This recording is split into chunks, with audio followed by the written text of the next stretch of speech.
Salamo fahasivy amby folo amby zato, andininy fahasivy amby roapolo amby zato hatramin'ny andininy fahaenina amby telopolo amby zato ny arahantsika. Sivy amby folo amby zato, ny andininy fahasivy amby roapolo amby zato hatramin'ny fahaenina amby telopolo amby zato.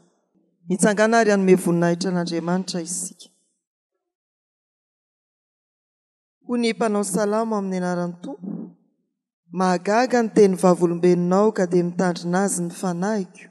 Mazava ny famoahana ny hevitry ny teninao ka manome fahalalana ho an'ny kely saina. Mitanatana vava aho ka mianahana fa ny didinao no iriko. Todio aho ka amindrafo amiko araka ny tokony ho anjaran'izay tia ny anaranao. Ampitoery eo amin'ny taninao ny diako ary azavela hanapaka izay mety ho faharatsiana. Vonjeo amin'ny fampahorian'ny olona aho dia hitandrina ny didinao. Ampamirapirato amin'ny mpanomponao ny tavanao ary ampianaro ahy ny didinao. Rano mandrika mijononoka amin'ny masoko noho ny tsy fitandreman'ny olona ny lalanao. Amen. Hivavaka isika.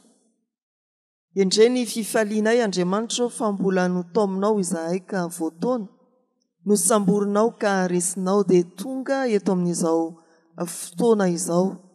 Hiaranay mivavaka manandratra ny voninahitrao. Hiaranay mivavaka misaotranao. Hiaranay mivavaka hiaino indray ny teninao andinika ny soratra masina. Koa dia fenoy ny fanatrianao amin'ny alalan'ny fanahy masina ity fotoana ity.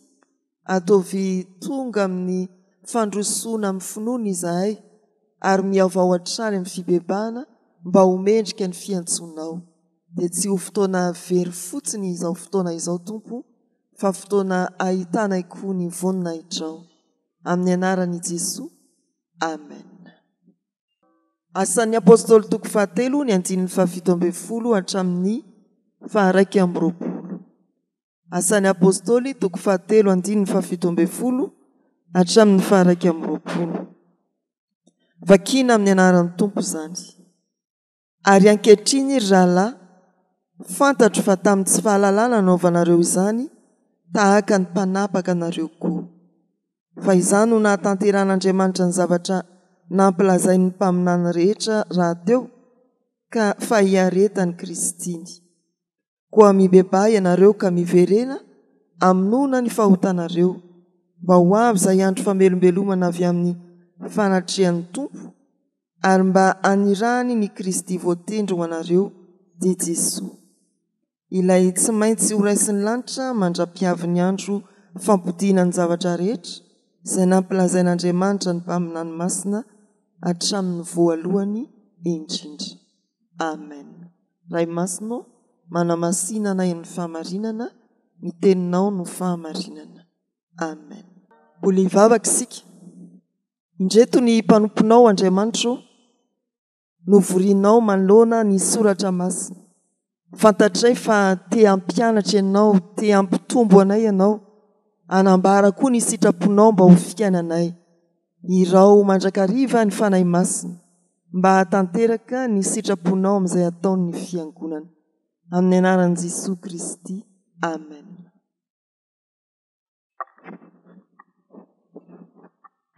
Eny ary ao anatrihan'ny boky ny asan'ny apôstôly isika. Andao mandraisandray aloha fitenenana.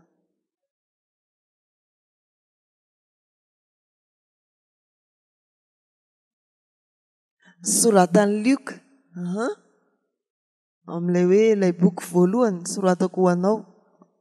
Milaza fa Lioka no nanoratra ny boky ny asan'ny apôstôly.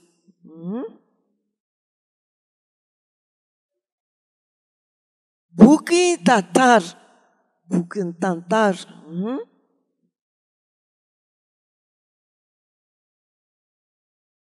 Tantara ny fiangonana voalohany. Ianao koa izay namaky taratasy. Boky misionera, milaza ny fitoriana ny filazantsara.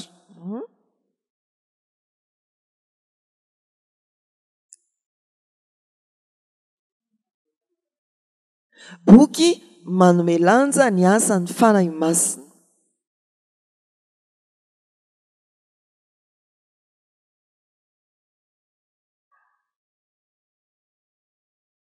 tapitra ve mba tsisy teny ve 20 mbo mandray anjara fitenenany 20 ny toko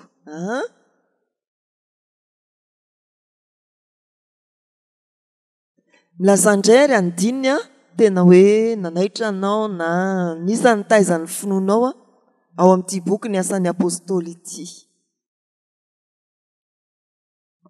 minoany Jesosy tompo dia hovonjeny ianao sy ny ankonanao inona koa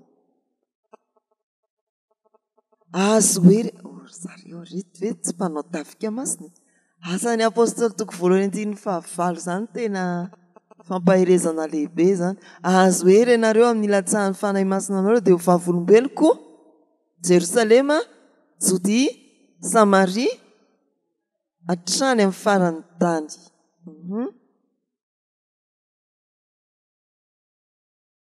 inona koa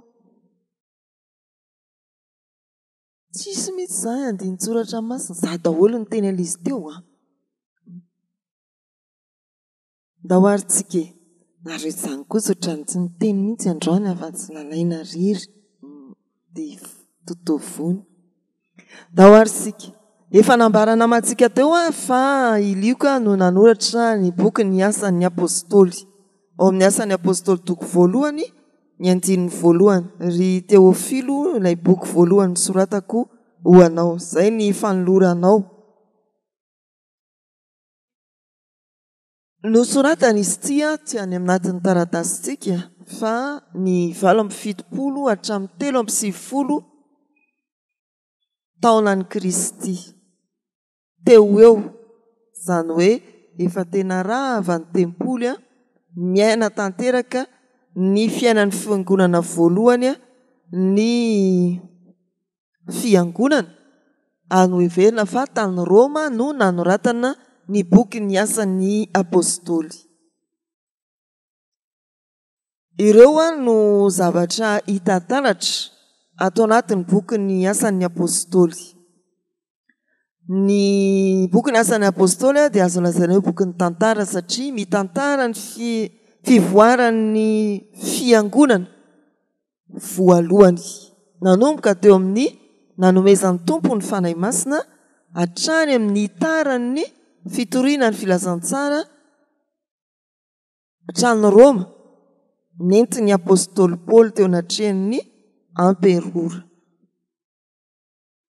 azo lazaina hoe boky teolôjika koa izy satria manambara ny asan'ny fanahy masina mazava-dehibe ny fanahy masina raha te hianatra zany sika hoe inona moa ny asan'ny fanahy masina dia afaka mandray ny boky ny asan'ny apôstôly navy ny asan'ny fanahy masina araka ny boky ny asan'ny apôstôly ny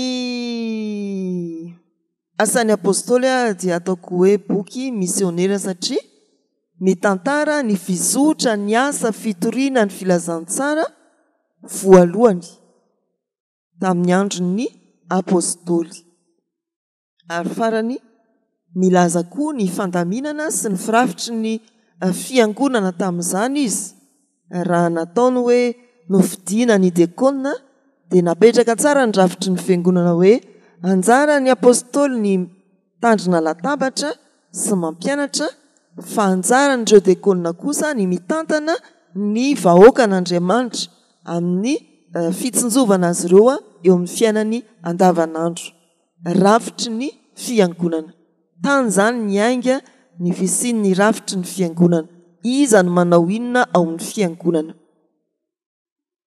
izay ny boky ny asan'ny apôstôly voalohany dia boky mirakitra ny tantara ny fiangonana voalohany izy ny faharoa dia boky mirakitra ny fampianarana momba ny fanahy masina izy azo atao hoe boky teolôjika izy ny fahatelo boky misionera izy satria maneho amintsika ny zotra ny fitoriana ny filazantsara nataon'ny apôstôly sy Paoly ny fahaefatra dia boky azo angalana ny atao hoe firafitry ny fiangonana izy iza no manao inona ao amin'ny fiangonana mipetraka ao amin'ny boky ny asan'ny apôstôly zany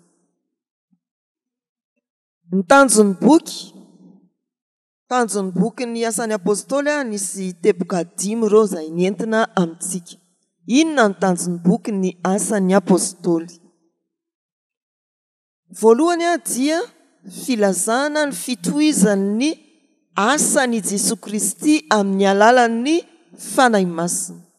Milaza fa tsy nijanona teo amin'i Jesosy Kristy ny tantaram-pamonjena fa mitohy amin'ny alalan'ny fanahy masina izay nomeny Jesosy Kristy.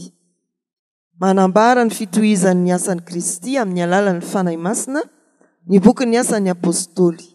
Asehon'ny boky ny asan'ny apôstôly koa ny fitombon'ny fiangonana araka ny voalaza teo sy ny drafitry ny fitoriana ny filazantsara.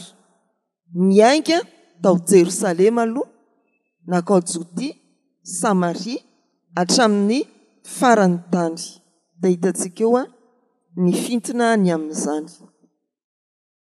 Ny fanasongadinana ny asan'ny fanahy masina ato amin'ny boky ny asan'ny apôstôly dia marina fa izay no anarana hoentiny hoe asan'ny apôstôly. Fa rehefa tena mamaky sy mandinika isika dia ny fanahy masina no mitarika ny apôstôly anao ny asa fitoriana ny filazantsara. Tena asan'ny fanahy masina amin'ny alalan'ny apôstôly no hitantsika misongadina ato amin'ny boky ny asan'ny apôstôly. Fiarah-miasan'ny tompo sy ny olombelona amin'ny fanohizana ny tantaram-pamonjena. Ao amin'ny filazantsara dia fiarah-miasan'ny tompo miaraka amin'ny Jesosy Kristy ilay teny tonga nofo. Ao amin'ny asan'ny apôstôly fiarah-miasan'ny tompo, Andriamanitra no lazaina amin'izay, amin'ny olombelona amin'ny alalan'ny fanahy masina. Ny fanahy masina sy ny olona manohy ny tantaram-pamonjena, manohy ny asa-pamonjena. Ny fahatelo dia faefatra mampiseho ny firafitry ny fiangonana sy ny fitariana ara-panahy. Hitantsika eo fa Petera no nitarika ny fiangonana tao Jerosalema.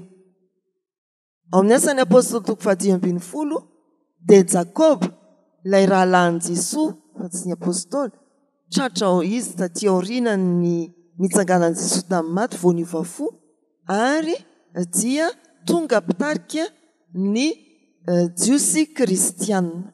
Ao amin'ny asan'ny apôstôly 10 izy no nitarika nandresy lahatra ny jiosy ny amin'ny tsy tokony iroson'ny jentilisa amin'ny famorana, nitarika na nandresy lahatra tao anatin'ny konsily voalohany ny tsy tokony iroson'ny jentilisa amin'ny famorana ho antoko ny famonjena fa ampy rehefa nino an'i Jesosy izy ireny. I Paoly izay nitarika ny fitoriana any amin'ny jentilisa. 17 hatramin'ny 19. Firafitry ny fiangonana sy ny fitariana ara-panahy.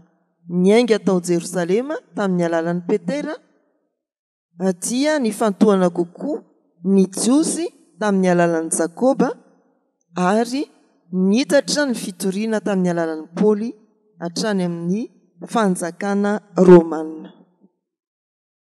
Manahoana ary ny drafitry ny boky tena fizarana telo ankapobeny no atolotra antsika eto.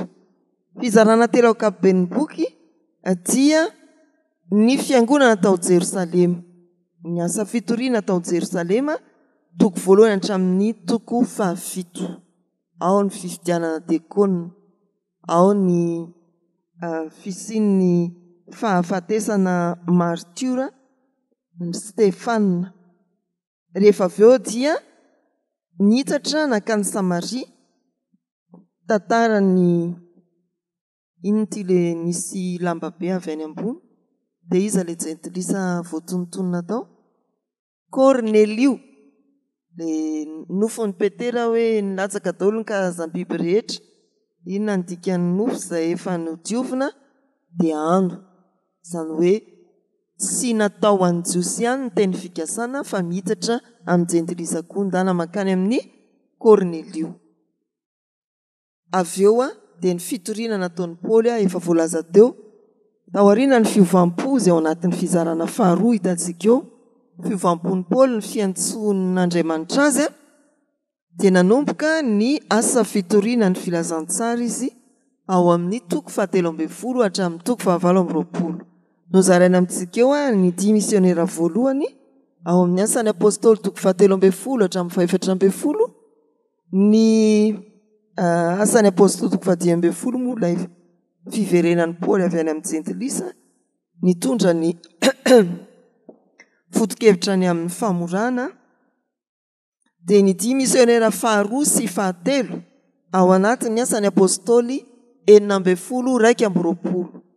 Ny 10 misionera fahaefatra hoy ny mpandinika sasany ilay dian'ny Paoly nankany Roma nandritra ny fifatorana sy ny fitoriany filazantsara tamin'ireo manam-pahefana Romanina. Iny moa zany vitsy-pilaza sainga heverina hoe iny farany nataony ho an'ny Rominy dia efa 10 misionera fahaefatra. Tsy voalaza ato amin'ny asan'ny apôstôly moa fa voalaza ny bahitantara ny nahafatesan'ny Paoly ho martiora. Famarananao dia ny toriteny nataon'ny Paoly tamin'ireo manam-pahefana Romanina. Izay ny mamaranao amin'ny asan'ny apôstôly toko 19. Aiza kosa ary zao texte manoloanantsika izao. Texte manoloanantsika mofinaina ny asan'ny apôstôly toko 7 andininy 17 hatramin'ny 21. Toko 7 manontolo andininy 1 hatramin'ny 10 dia ny fanasitranan'ny Petera Zaona ilay malemy teo am-bavahady. Ny vavahady atao hoe tsara endrika. Ny atsambotsambotra le malemy avy eo. Nangataka ny antondiany teo satria manatakaitra izy malemy. Saingy hoy Zaona sy Petera hoe zay anananay no omenay anareo. Zay ananako no omeko anareo. Amin'ny anaran'i Jesosy Kristy mitsangatsangana. Dia nitsangana ilay malemy. Misy ohatr'izany azy indray. Tsy mpangataka intsony fa lasa afaka miasa. Fanomezana ngeza be zany. Ny toko ny 11 hatramin'ny 12 dia rehefa ny atsambotsambotra tamin'ny Petera sy Zaona ilay malemy dia nanazava ny antony fanasitranana i Petera sy Zaona manoloana ireo vahoaka nanodidina. Hoe tsy nanao ninina izay fa ny anaran'i Jesosy Kristy no nentinay. Ny perikopa manoloanantsika vokatr'izay satria ny anaran'i Jesosy Kristy no nentina nanasitrana andao re mibebaka. Tamin'ny tsy fahalalana nanaovanareo an'izany tahaka ny mpanapaka anareo ihany ndeha hibebaka niverena amin'Andriamanitra. Dia izay moa raha teo ny lohahevitry ny perikopantsika fiantsoana ho amin'ny fibebahana ataony tompo. Miantso amin'ny fibebahana ny tompo. Ny mamarana ny toko 7 andininy 12 hatramin'ny 20 dia ny filazana fa ny soratra rehetra izay napetrak'Andriamanitra tamin'ny alalan'ny mpaminany dia tanteraka ao amin'ny Jesosy Kristy. Tanteraka ao amin'ny Jesosy Kristy ka hitaomana ny olona mba hino izany satria miresaka amin'ny Jiosy ao Petera sy Zaona dia tsy maintsy mampatsiahy izay efa voalaza n'Andriamanitra tany amin'ny testamenta taloha ireo nambara ny mpaminany izay tanteraka ao amin'ny Jesosy Kristy. Hijery voambolana vitsivitsy isika. Ao amin'ny andininy 7:10 zao no voasoratra ao. Mariana aloha fa amin'ny baiboly grika dia manomboka eo amin'ny andininy 7:10 tapany faharoa ny andininy 20. Izany hoe raha vakiana ny andininy 7:10 dia manao hoe koa mibebahy ianareo ka miverena aminona ny fahotanareo. Ao amin'ny baiboly grika dia manomboka hoe andininy 20 manomboka amin'ny hoe mba ho avy izay andro amelombelomana avy amin'ny fanatrehan'ny tompo ary mba anirahany ny Kristy ny voatendry ho anareo dia Jesosy. raha mijery ny firafitry ny fehezanteny isika dia hita tokoa fa misaraka mazava tsara no hoe mibeba ianareo miverena aminona ny fahotanareo inona ny tanjona dia ny andininy faharoapolo mba ho avy izay andro amelombelomana sy ny hoe mba anirany ny Kristy voatendry ho anareo dia Jesoa. Ireo ny teny hoe amonona izay roa ilay fizarana ao amin'ny baiboly grika ny fisehoan'ity perikopantsika ity no hoe amonona ao amin'ny andininy fahasivy-ambin'ny-folo dia teny grika vakiana hoe exaleifo izay milaza hoe fafana tanteraka toy ny mamafa ranomainty amin'ny taratasy fotsy. Hitanareo amin'izany ve ilay fanadiovana nataon'Andriamanitra io misy ranomainty eo ambany masontsika ireo zany ny fahotantsika fa fafan'Andriamanitra dia mivadika inona vadika fotsifotsy izay ilay endriky ny famonoana ilay voambolana eto zany dia tena hoe famafana tsisy trasy tsony mihitsy ny amin'ny fahotanao amonoana ny elokareo fafana tanteraka sy tonona tsy ho hita intsony. Ny voambolana faharoa dia ilay hoe fanavaozana eo amin'ny andininy faharoapolo voalaza teo mba ho avy izay andro famelombelomana. Famelombelomana avy amin'ny fanatrehan'ny tompo.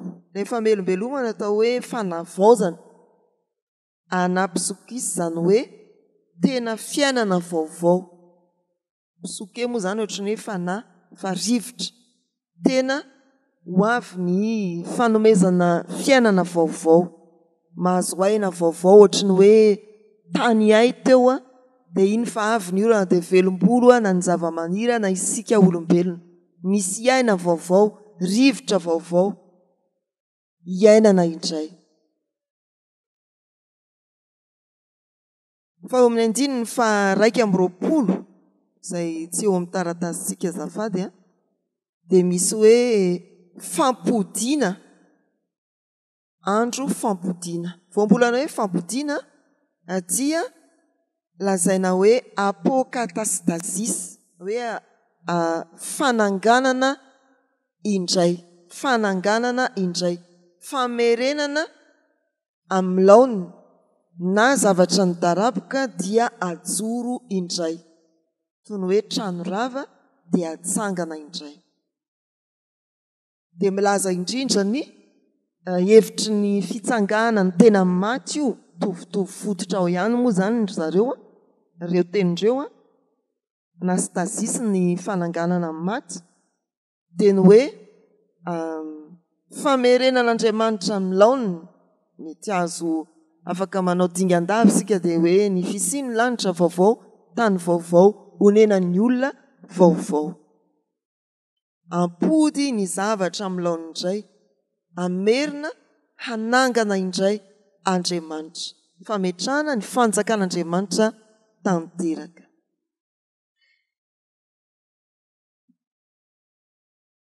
Ndao ary sika hijery foto-kevitra.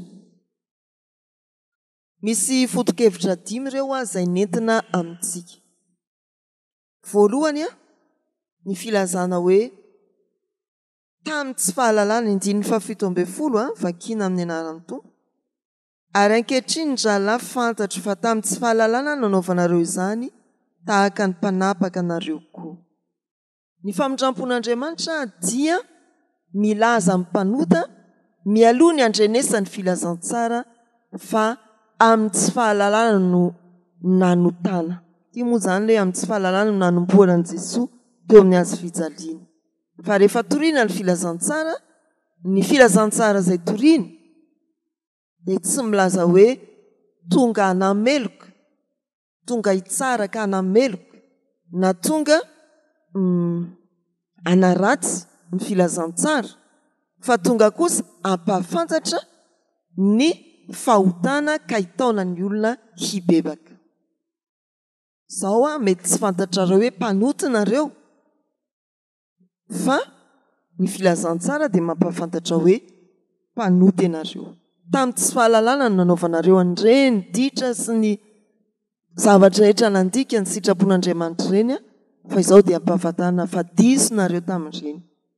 Zay zany no eo amin'ny 7:10 rehefa vao manomboka amin'ny fitoriana ny filazantsara ny olona dia tsy famelovelezana hoe nareo dia zao dia teboka fa eny nareo dia mpanompo sampy, nareo dia tsy nanompo an'Andriamanitra, nareo dia nandika ny sitrapon'Andriamanitra, nareo dia tsisy fahamasinana mihitsy saingy izao tamin'ny tsy fahalalana nanaovanareo izany.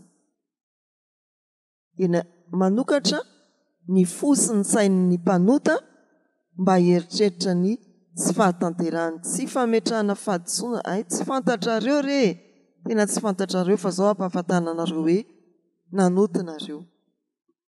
Dia inona ary ny 9:20 izany nahatanteran'Andriamanitra ny zavatra nampilazain'ny mpaminany ka rehetra raha teo fa hiaretan'i Kristy koa mibebaha ianareo ka miverena aminona ny fahotanareo. Mitokana eo amin'ny 9:20 io antso amin'ny fibebahana io. Amin'ny alalan'ny fibebahana ihany no azahoana famonjena. Tsy amin'ny alalan'ny ezaka atao eny ary fa mpanoty izay fa ezaka amin'izao sisy izao. Tsy maintsy tsy mandalo amin'ny fibebahana vao mandroso amin'ny fahamasinana.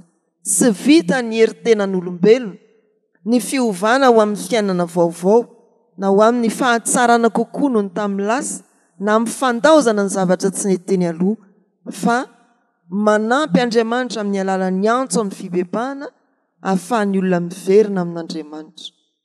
Io zany tsy mahavanina no hoe za te hiala amin'ny fitondrantena tsy mety, za te tsy hangalatra tsony, za tsy te iraitsykombakomba amin'ny fitsarana tsy aradrariny tsony. Ampy izay fa voafatotra eo foana iny olina. Tsy ampy izany ny fahatsiarovana hoe mpanota tokoa tena tamin'ny tsy fahalalana. Tsia, fa tsy maintsy mamaly ny antso amin'ny fibebahana ny olona raha te hiova fiaina, raha te hiova fisainana. Dia tsy afaka eo foana ilay olona na maniry teo afaka azy izy, na maniry te hiova azy izy dia tsy miova raha tsy tonga amin'ny fibebahana tafaverina amin'Andriamanitra. Zay ihany io. Tsy ampy ny hoe mangitakitaka eto atorotoro ny fanahiko, tena tsy mety ny ataoko. Betsaka ny olona tavela amin'izany hoe matsiaro izy fa tsy mety ny ataony fa tsy hitany ny lalaka-ivoahana. Filazantsara izay torian'ny fiangonana dia milaza hoe te ho afaka ao anatin'ilay fanandevozan'ny ota, ao anatin'ny fahotana ve ianao dia mitodika amin'Andriamanitra. Antso amin'ny fibebahana. 9:20 mibebaha ianareo ka miverena aminona ny fahotanareo. Fafana toy ny manala ranomainty amin'ny taratasy fotsy. Fa mpanantenana angezabe mihitsy zany.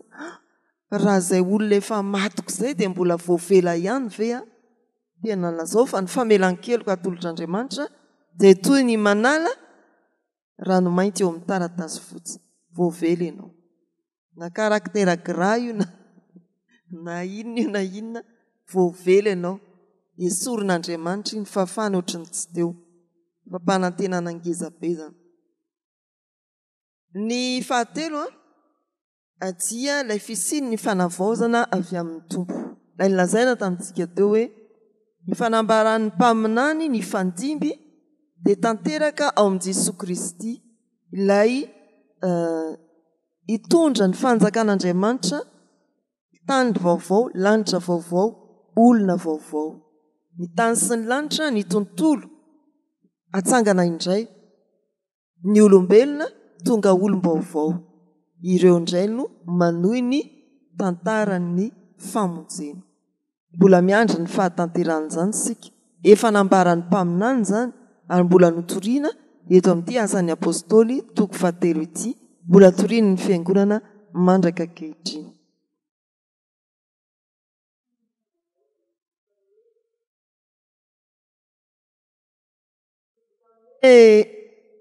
Mamela heloka ihany zany ny tompo dia mijanona eo ny fiainanao, fa ilay fiavaozam-piainana iny entina any amin'ny fanjakana vaovao, any amin'ny tany vaovao, lanitra vaovao, honenantsika olom-baovao.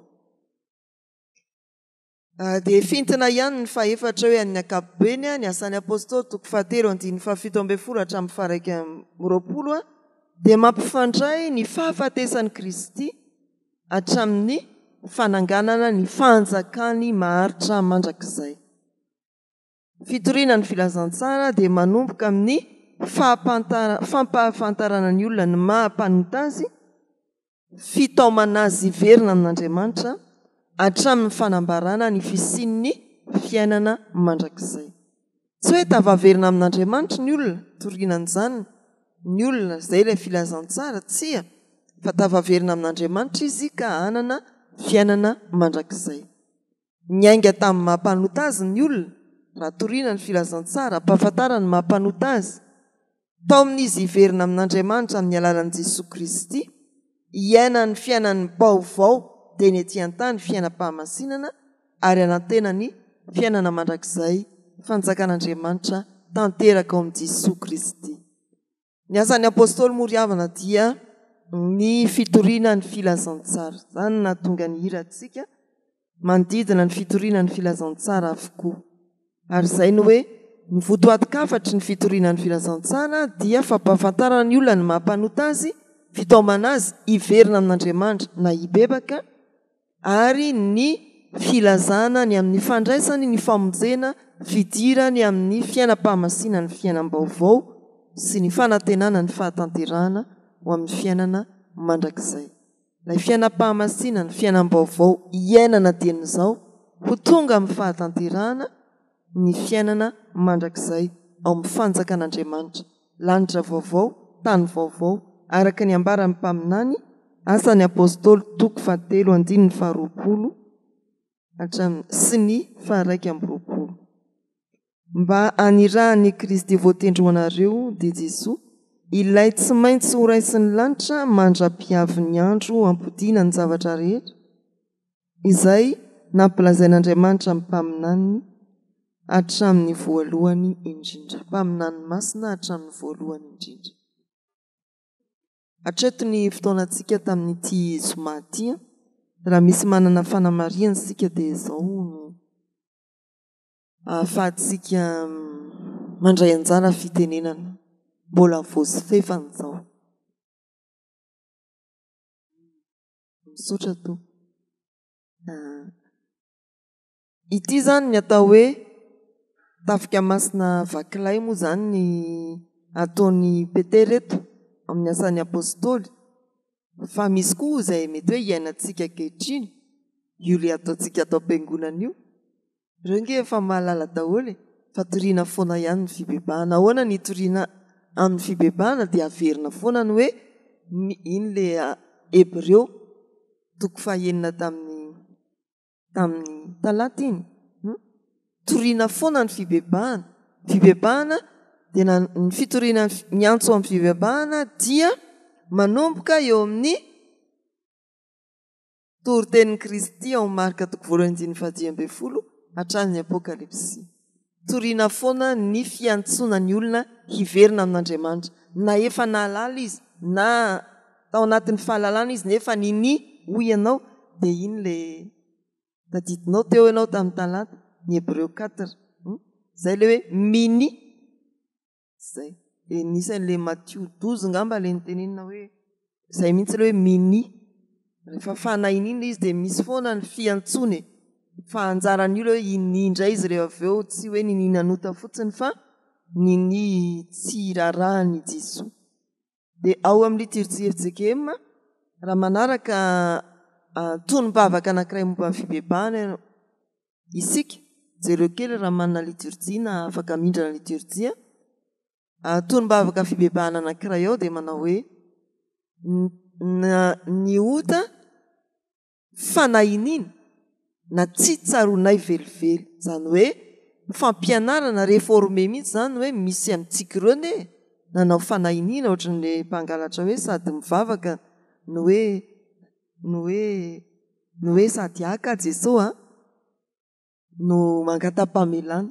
Manao fanahinina zany hoe Jesosy ataoko ty fa azafady fa mibebaka sady miaraka eo le fanahiny azonareo ve misy olona tena tratran'izany mihitsy azafady amin'le fiarahamonina feno fahalovana moa zany asa ianao natratran'izany na tsy tratran'izany fa tsy misy mihitsy aza mandainga eo anatrehany tompo sika fa eny amin'ny ladoaninareo mamoaka entana dia aoanao zy mipiasan'ny ladoany sasany ataoko anaty farankisosiny zao ty hoavoaka le entana sa tsy hoavoaka entoanareo any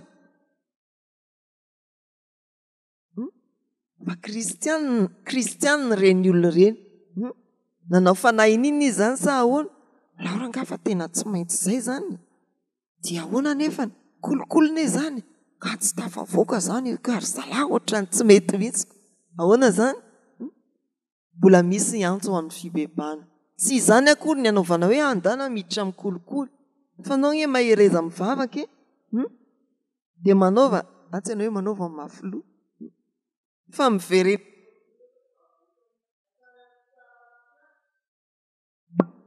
tratran'izany ny mpitsara fiara mpitondra fiara ho tsaraina zavatra kely zany fa ianao dia ilany vanina eo jironareo pneu-nareo ary ty toatra ny ratsiratsy feo misy zavatra tiany atongavana andana aloha dia lasa ianao miverina manamboatra fa tsy eo koa ianao hoe rangafa anina zay tsy mahaverina tsony fa misy nefa nina isika kristiana azy dia hoe zany re dia ity ary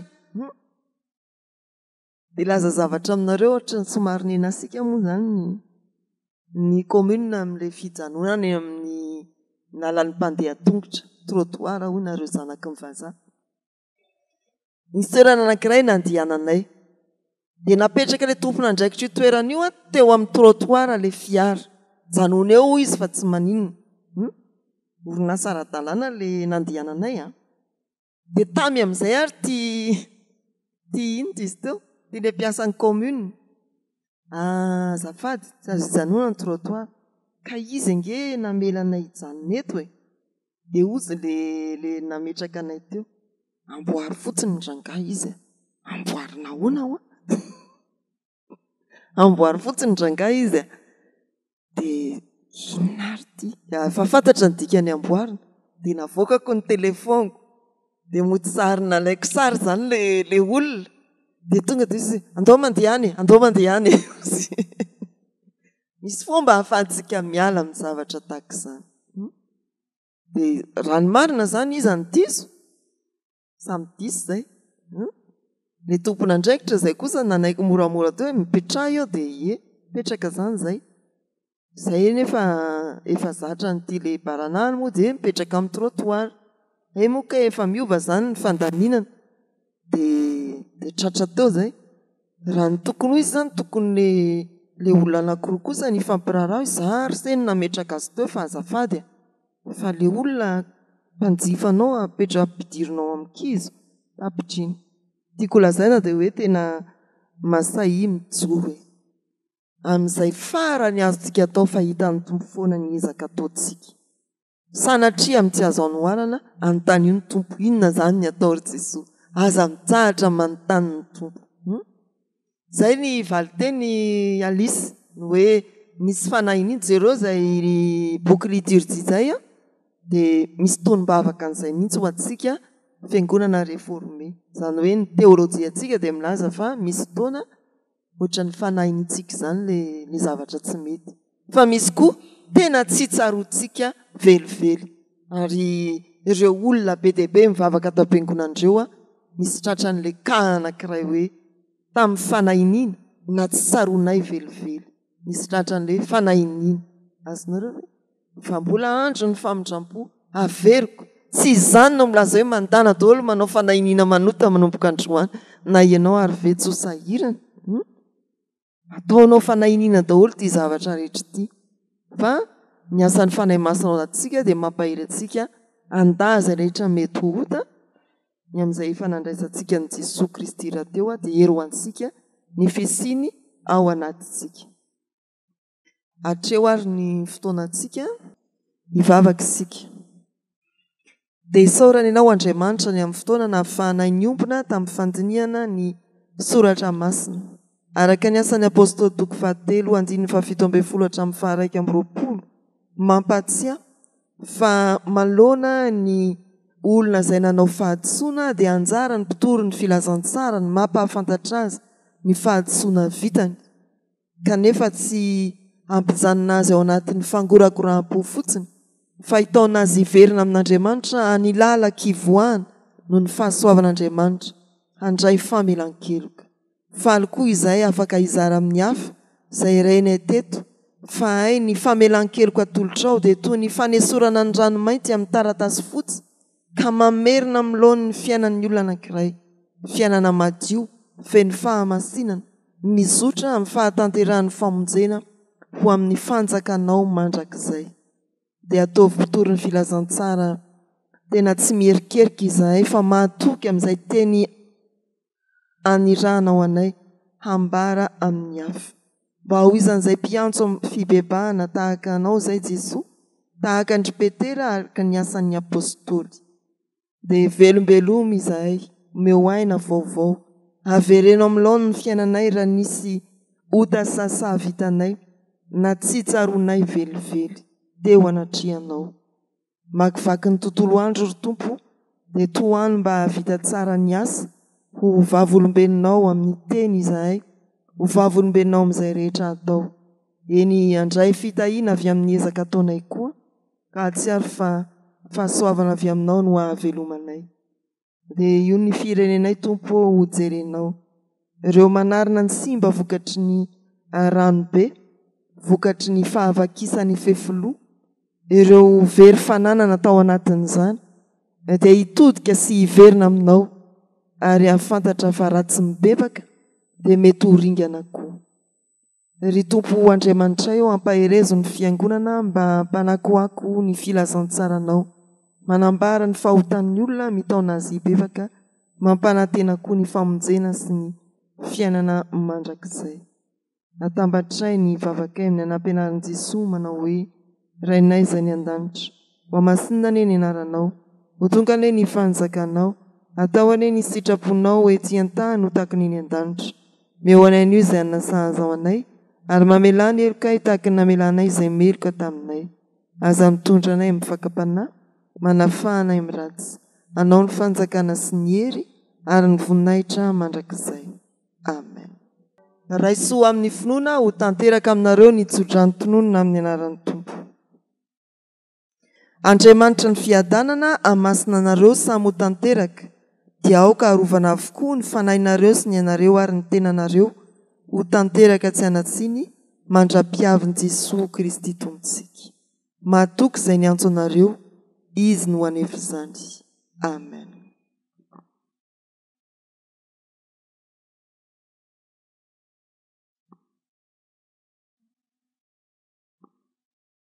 ho an'Andriamanitra irery ihany ane ny voninahitra amin'ny anaran'ny Ray sy ny Zanaka ary ny fanahy masina amen